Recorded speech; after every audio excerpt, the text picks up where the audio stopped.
I get a feeling it's gonna be a riot. I don't read the newspapers because they all have. Galera do Facebook, o pessoal do YouTube que acompanha aí o canal Mecânica de Carro. Pessoal, vocês vivem muito mexendo com esporte, mas minha praia é isso aqui, ó. Tá? Isso aqui é uma maré, 20 válvulas. Mudamos o sistema de turbina dela, ela chegou aqui já modificada. Nós só fizemos aqui, foi afinar o sistema, tá? Nós fizemos uma conferência de ponto, chegamos com bomba d'água, fizemos um vazamento de óleo gigante que ela tinha. E a praia é isso aqui, ó. Pra vocês que acham que o esporte é máquina, galera, fala mal desse carrinho aqui, ó. Isso aqui é uma máquina, tá?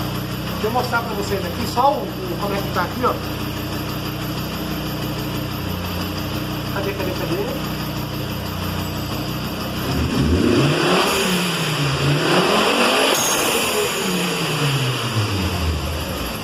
Tá, galera? Esse carro aqui tem um motor 5 cilindros, tá, pessoal?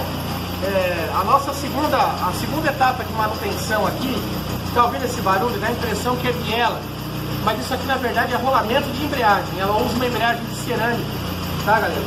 Então nós vamos ter que remover o câmbio para fazer um vazamento de óleo no câmbio e fazer também ali fazer a troca, a substituição do rolamento da embreagem, tá, pessoal? Aqui, ó, bela máquina, carro raro, difícil achar, tá, pessoal?